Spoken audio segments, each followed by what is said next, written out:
People talk about motivation like it's the magic key, that if you just feel inspired enough, you'll finally do the thing. But the truth? Motivation fades. It's fragile. It vanishes the moment life punches you in the face. Discipline is what stays when motivation dies. It's what keeps you standing when your heart feels heavy, your body's tired, and the world whispers, quit. Building unstoppable discipline isn't about being perfect. It's about being consistent when everything inside you screams otherwise. It's about becoming the kind of person who shows up, not just when it's easy, but especially when it's hard. So let's talk about how to build that kind of strength, the kind that no storm can break. Everything begins with a reason, a purpose, a heartbeat behind every action. Without it, you drift, easily distracted, easily discouraged, easily broken. But when you start with why, you anchor yourself to something unshakable.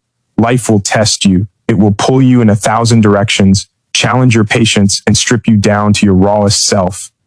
But if your why is strong, it becomes the light that keeps you steady when the world around you begins to spin. The truth is, purpose isn't something you stumble upon, it's something you decide to live for. Most people wait for it to reveal itself, like it's hiding somewhere out there in the fog. But it's not. It's built through what you care about, what you're willing to fight for, what breaks your heart, and what sets your soul on fire. The moment you define it, everything changes. Your choices gain weight. Your actions find meaning. Suddenly, discipline stops feeling like a burden and starts feeling like devotion. Think about the moments in your life when you've been at your best, when you pushed past fear, exhaustion, or doubt.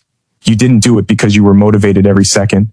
You did it because something deep inside you refused to give up. Maybe it was the thought of your family. Maybe it was the promise you made to yourself years ago. Maybe it was the vision of who you could become if you just kept going. That's your why. That's your anchor. And once you find it, it pulls you through every storm. There's a story I once heard about a man who trained for years to climb one of the world's tallest mountains. He failed twice before reaching the summit. When asked what kept him going after so many defeats, he said, "The mountain never got smaller. I just found a reason bigger than the mountain." That's what starting with why means, finding a reason that outgrows every obstacle. When you have that, no setback can truly stop you. It might slow you down, but it won't break your spirit. Purpose transforms discipline into something sacred. It gives your struggle meaning. You wake up earlier, work harder, and stay consistent, not because you have to, but because you want to honor that purpose. You start to see your pain as proof of progress. You realize that every sacrifice, every long night, every small victory, they all serve a deeper intention. You stop running from the discomfort because it's no longer meaningless. It's part of your becoming. But finding your why requires honesty. It asks you to look inward, to face your fears and confront the things you've been avoiding. It asks you to strip away what doesn't matter, the noise, the opinions, the need to please everyone, and listen to that quiet voice that says, "This is what I'm here for." Sometimes it's not loud. Sometimes it's just a whisper, but that whisper can change your entire life if you trust it enough to follow. And when you do, you become unshakable. Because people who live from purpose don't just chase success, they embody it. Their energy shifts. Their presence becomes magnetic. They stop depending on motivation because their mission fuels them from within. You can see it in their eyes.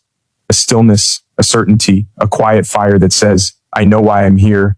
When you start with why, you stop living reactively and start living intentionally. You stop waiting for the perfect time because you understand that time itself is precious. You stop chasing validation because your actions are already aligned with your truth. Purpose gives you clarity. It cuts through confusion. It silences doubt. And it transforms ordinary days into meaningful steps forward. And that's where discipline is born. Not from force, but from love. The love of something bigger than yourself. Something worth waking up for. Something worth fighting for. There's a truth most people don't want to hear. You won't always feel like it. You won't always wake up with energy pulsing through your veins or fire burning in your chest. Some days, you'll feel empty, distracted, exhausted, and unmotivated. And that's where discipline lives. Not in the moments when you're inspired, but in the moments when you're not. It's easy to take action when everything aligns, but real strength is built in the silence, in the stillness, in the mornings when you'd rather stay in bed but get up anyway. That's where character is forged. We live in a world obsessed with feeling good, with comfort, convenience, instant gratification. But growth doesn't live there. Growth happens in discomfort. Discipline is about choosing what matters most over what feels best in the moment. When you push past that resistance, you start to discover something profound, that your emotions don't control you. You do. The human mind is powerful, but it's also deceptive. It will convince you to wait until you're ready, until you have more time, until you feel more inspired. The truth is, you'll never always feel ready. The perfect moment doesn't exist. You create it by showing up. I remember hearing about a musician who practiced his craft every single day, even when he hated it. He said some days the music felt alive, flowing through him effortlessly. Other days, every note felt heavy, forced, but he showed up anyway. Years later, people called him a genius, said he was born with talent. They didn't see the mornings he spent wrestling with doubt, or the nights when the only thing keeping him going was the promise he made to himself. That's what separates the exceptional from the average. Not luck, not talent, but the decision to keep going when it's easier to stop. There will be times when you sit in front of your goals and think, what's the point? You'll feel like your efforts aren't making a difference, but they are. Every small action compounds. Every repetition builds a piece of the foundation you're standing on. Discipline isn't about giant leaps. It's about small, relentless steps, the kind that no one applauds, but that change you on a molecular level. The days you don't feel like it are the days that count the most, because those are the moments that define who you really are. You see, the mind loves comfort, but the soul craves growth, and growth demands resistance. Think of it like building muscle. The resistance is what makes you stronger. The discomfort is the proof you're evolving. Every time you push through a moment of doubt or laziness, you reinforce the belief that you can trust yourself. That's power. That's freedom. Because once you learn to act despite your feelings, you're no longer a prisoner to them. Some of the most successful people in history weren't the most talented or gifted. They were simply relentless. They showed up on the bad days. They did the work when no one noticed. They were ordinary people who refused to let temporary emotions decide their future. And that's something anyone can do. You can do. You don't need to feel like it to move. You just need to move. There's something sacred about doing the thing you said you would do, even when your heart isn't in it. It's an act of self-respect, a declaration that your goals matter more than your moods. You start to understand that the work isn't punishment. It's a promise to the future version of you who's counting on you to keep going. Every moment you push through, every time you show up despite the doubt, you're building a life that stands on commitment, not convenience. So when you wake up and the motivation is gone, when your body feels heavy and your mind is tired, remember this. It's okay to not feel like it. You don't need to. You just need to take the next step. One breath, one action, one more try. Because that's how greatness is built. Not in the bursts of inspiration, but in the quiet persistence of those who keep going when they don't feel like it. Everyone loves to talk about goals. We set them at the start of every new year, every Monday, every fresh chapter of our lives. We tell ourselves, this time I'll stay consistent. But somewhere along the way, motivation fades, distractions creep in, and those goals start to feel heavy. It's not that we lack ambition, it's that we rely too much on the idea of reaching something instead of becoming someone. Goals give you direction, but systems, the habits and structures you build around your life, are what actually get you there. Think about it. A goal says, I want to run a marathon. A system says, I'm going to run 5 kilometers every morning before work. The goal gives you a finish line, but the system creates a path that leads you there, step by step, day by day. Without a system, even the strongest goal becomes a wish. It's like trying to climb a mountain without a map. You may know where the peak is, but without a plan, you'll lose your way long before you reach it. The truth is, goals depend on emotion, but systems depend on consistency. Emotions are unpredictable. They rise and fall like the tide. One day you're fired up, ready to conquer the world. The next, you feel like doing nothing at all. Systems protect you from that emotional chaos. They take the decision-making out of the equation. When something becomes part of your routine, you don't have to think about whether or not you'll do it. You just do. That's the power of systems.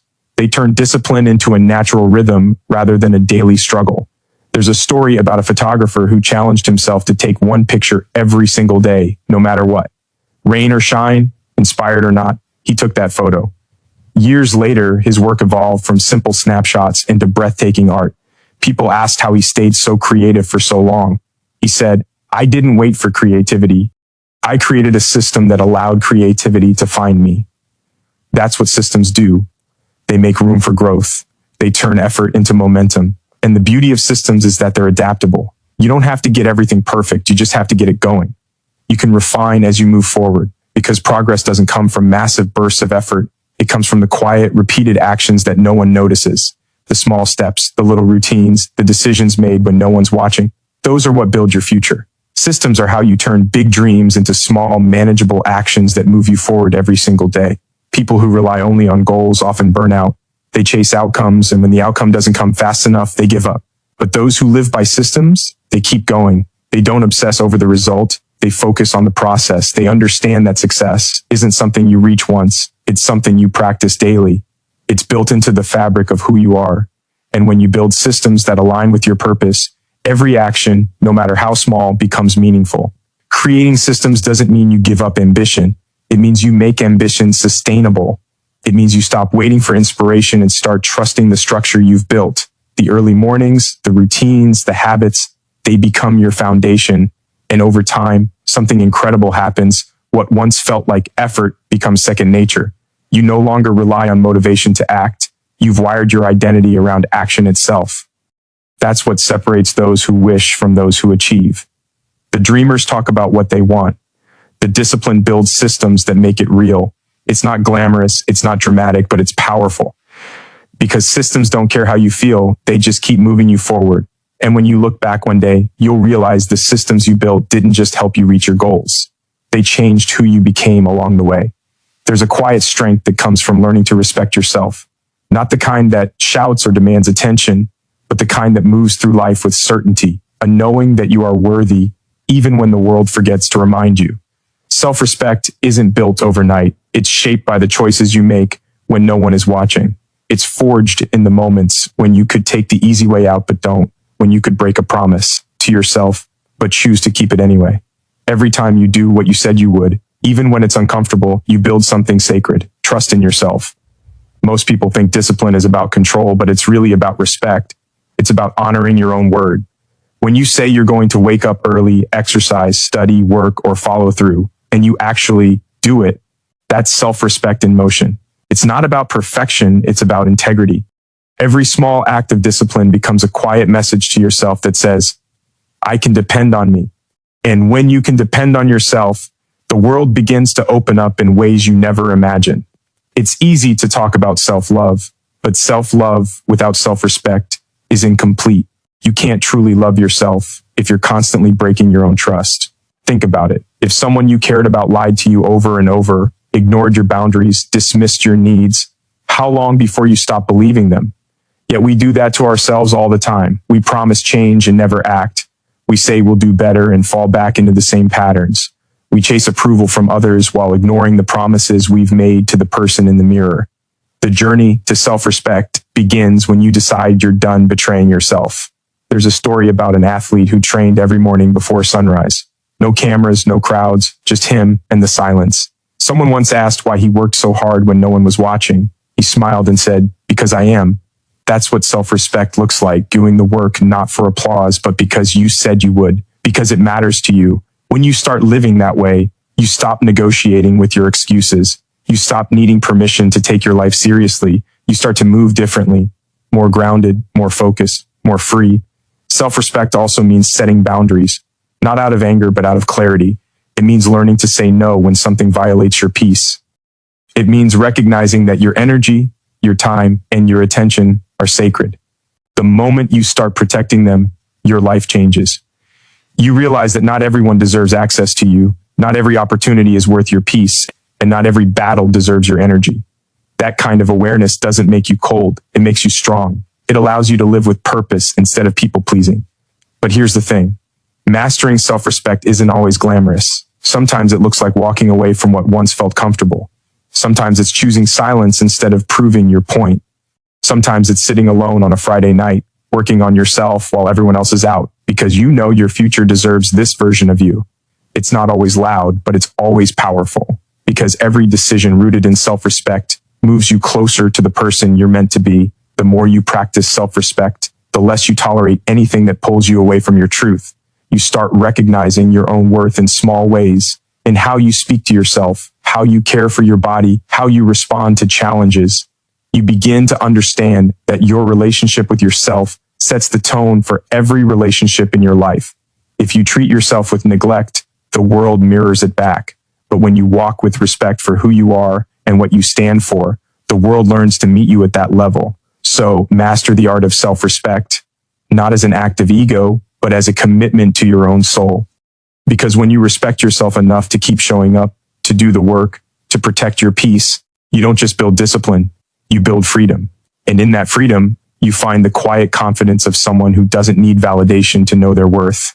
Most people want change, but very few are willing to do what it really takes to create it. Because the truth is, progress isn't always exciting. It's not glamorous or cinematic. It's not a highlight reel full of big wins and applause.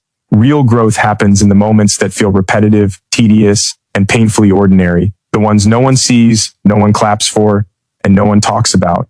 The boring and the hard, that's where the transformation lives.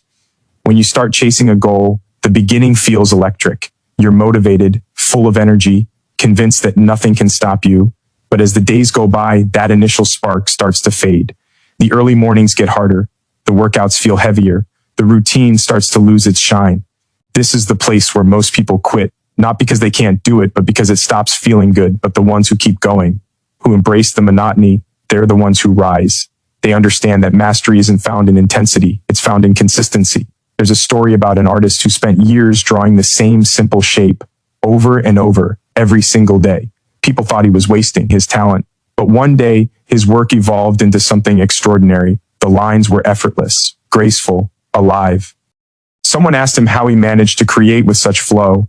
He smiled and said, "Because I fell in love with the process." That's the secret. Learning to fall in love with the process, even when it's dull, even when it's hard, because that's the only way to sustain greatness. We're conditioned to crave results, to chase instant gratification. We want to see progress to feel like it's working. But progress doesn't announce itself. It hides inside the daily grind. It builds quietly in the background while you're busy thinking nothing's changing. It's in the extra hour of practice, the 100th repetition, the decision to show up again when no one's watching. Those moments, those small acts of discipline, they compound. And one day, you wake up and realize the person you've become was built entirely in those unseen hours. The boring and the hard are not your enemies. They're your teachers. They strip away your ego. They test your patience. They make you face the truth about how much you really want something. Anyone can give effort when it's easy, but it's what you do when you're tired, uninspired, and ready to give up that defines your potential. That's where resilience is born. That's where identity is shaped. Think of any master, a musician, an athlete, an entrepreneur. They've all spent years doing the same thing again and again, long after the novelty disappeared. Kobe Bryant used to practice the same move thousands of times before sunrise, not because it was fun, but because it was necessary. That's what separates those who dream from those who achieve. The willingness to endure repetition, to keep refining, to keep showing up. You don't rise by avoiding the hard. You rise by embracing it.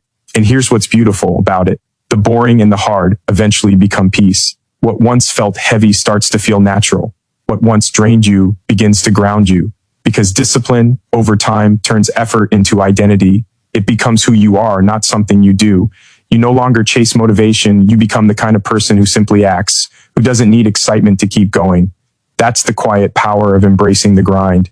Life will always have challenges, and the path to anything meaningful will test you. But if you can learn to find meaning in the repetition, to find pride in the effort and beauty in the hard moments, you'll discover something rare: freedom. Freedom from the need for constant stimulation, freedom from the fear of failure. Because when you can find peace in the process, nothing can take it from you. The boring and the hard stop being obstacles.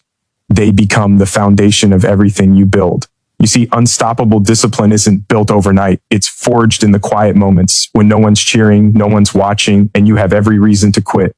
It's built in the space between who you are and who you want to be. So when it gets hard, and it will, remember your why. Keep your promises, trust your systems, respect yourself enough to stay. Because one day, you'll look back and realize it wasn't talent or luck that got you there. It was the discipline to keep going, no matter what.